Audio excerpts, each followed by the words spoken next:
Road पे जो parking करते हैं उस पे चालान करिए, एकदम उचित है। जो ठेला रोड पे पार्किंग करते हैं उस पे चालान करिए, एकदम सही कार्रवाई है। लेकिन जो रोड पे बस लगती है उसमें कब कार्रवाई होगी?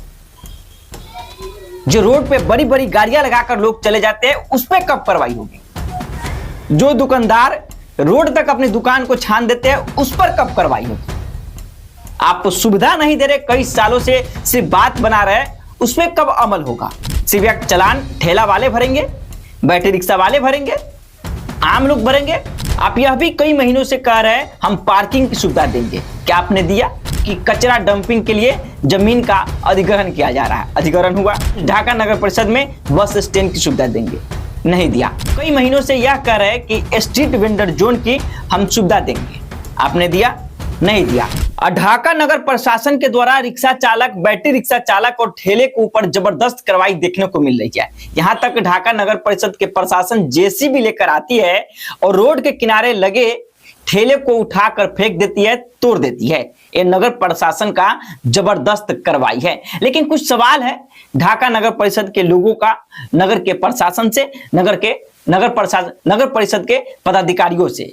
क्या आप सुविधा के नाम पर ढाका नगर परिषद वासियों को, शहरी क्षेत्र के लोग होता या ग्रामीण क्षेत्र के लोग होता, ग्रामीण क्षेत्र के भी लोग होते हैं, जब शहर में जाते हैं अपनी मार्केटिंग करने, साग सब्जी खरीदने और सारी सामग्री खरीदने, तो उनको सुविधा के नाम पर मिलती क्या है? आपने कई वादा किया है। प्रशासन महोदय, पदाधिकारी महोदय, हम आपको रिमाइंड कराना चाहते हैं। आप कई महीनों से यह कह रहे हैं कि स्ट्रीट वेंडर जोन की हम सुविधा देंगे, आपने दिया? नहीं दिया। आपने कई सालों से कह रहे हैं कि हम ढाका नगर परिषद में बस स्टैंड की सुविधा देंगे, नहीं दिया। आपने कई महीनों, कई सालों से यह भी कह रहे हैं कि कचरा डंपिंग के लिए जमीन का अधिग्रहण किया जा रहा है, अधिग्रहण हुआ? नहीं हुआ। आप यह भी कई महीनों से कह रहे हैं हम पार्किंग की सुविधा देंगे, क्या आपने दिया?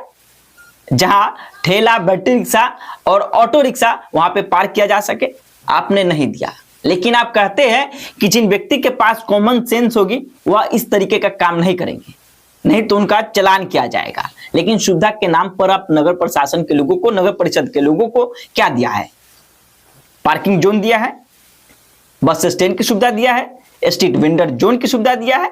आप नगर परिषद कार्यालय के सामने जो सब्जियां बेचते हैं व्यवसायी, व्यापारी लोग, उनका तो कई बार टोकरी उठाकर आपने फेंक दिया है, उनकी टोकरी आप जेसीबी में भरकर ले गए हैं। लेकिन क्या आपने सोचा है कि जब इन टोकरी वाले सब्जियों को हम हटा देंगे तो यह टोकरी लगाकर कहां बेचेंगे? उनके सुविधा के बारे में सोचा है? उनके व्यवसाय के बारे में सोचा है? नहीं सोचा है। आप महीने, 2 महीने, 10 दिन, 15 दिन पर अपने टीम के साथ, अपने फौज के साथ सड़कों पर निकलते हैं, हुड़दंग करते हैं और लोगों का चालान करते हैं। उसके बाद 10,000, 15,000, 20,000, 50,000 का चालान करके फिर चुप बैठ जाते हैं। और जो बड़े बड़े व्यवसायी अपने दुकान, जो एकदम शटर के बाहर जहां तक उनकी दुकान है, तो उसके बाद रोड तक अपना दुकान छान देते हैं, उन पर कोई कार्रवाई होती नहीं है। जो कार्रवाई होती है बैटरी रिक्शा चालकों के ऊपर होती है, रिक्शा चालकों के ऊपर होती है और ठेला चालकों के ऊपर होती है।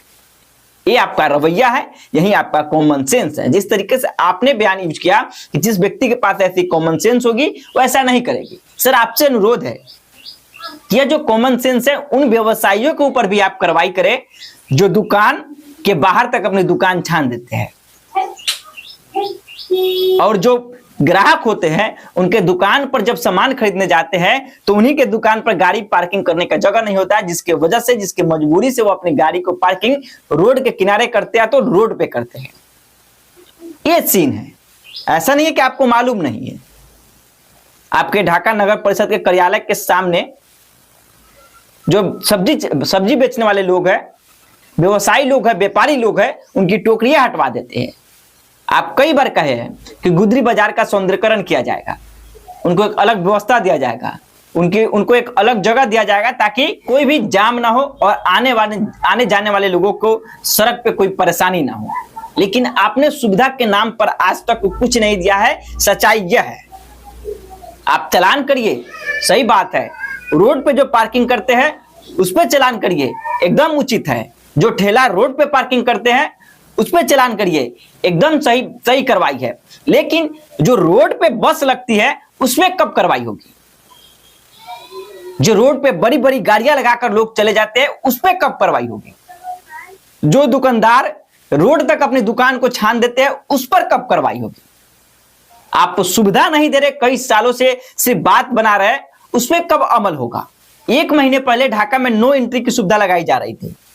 एक मीटिंग हुई थी, एक बैठक हुई थी, जिसमें निर्णय लिया गया था कि बड़े गाड़ियों का ढाका में इन नहीं होगा, एंट्री नहीं होगा, बाईपास से गुजर जाएगी। हालांकि उस पर अभी तक क्या निष्कर्ष निकल कर आया है, किसी व्यक्ति को कोई जानकारी नहीं है। बड़ी गाड़ी आई रही है, जो बस आती है गांधी चौक के समीप जो लगता है, रोड पे लगता है, उस पर आज तक कोई कार्रवाई नहीं हुई। क्यों नहीं हुई? सिर्फ एक चालान ठेला वाले भरेंगे, बैटरी रिक्शा वाले भरेंगे, आम लोग भरेंगे, जो मोटरसाइकिल से जाते हैं कपड़े खरीदने, सब्जी खरीदने, रोड पर पार्किंग कर देते हैं अपनी गाड़ी को। ये नियम सिर्फ इन्हीं लोगों के लिए है या बड़े लोगों के लिए भी है? ये बस पर भी चालान होगी, ट्रक पर भी चालान होगी, और जो व्यवसायी, जो दुकानदार है, रोड पर दुकान छान देते हैं, क्या उस पर भी कार्रवाई होगी? उनकी भी चालान कटेगी? ये सवाल कुछ नगर परिषद के प्रशासन से, पदाधिकारी से है। सोचिएगा जरूर। और आप सभी नगर प्रशासन के पदाधिकारियों से अनुरोध है कि लोगों को सुविधा मुहैया करवाए। बातें बहुत होती है, बैठक बहुत होती है, लेकिन सुविधा के नाम पर मिलता कुछ नहीं है। धन्यवाद।